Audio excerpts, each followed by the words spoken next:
Matej Zmajević, 1680-1735, je bio jedan od najvećih admirala ruske mornarice. Katolik, živio je u Crnoj Gori, Hrvatskoj i Rusiji. Matija Zmajević rođen je u Perastu, u znamenitoj porodici Zmajević sa jakom pomorskom tradicijom. Porodica Zmajević se u Perast naselila sa Njeguša u 16. vijeku. Matija Zmajević je pomorsku školu završio u rodnom mjestu, a pomorske vještine sticao je na Jedrenjaku svoga oca Krsta.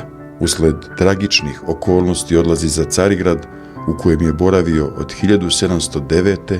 do 1712. godine, kada odlazi za Rusiju sa službom u ruskoj floti.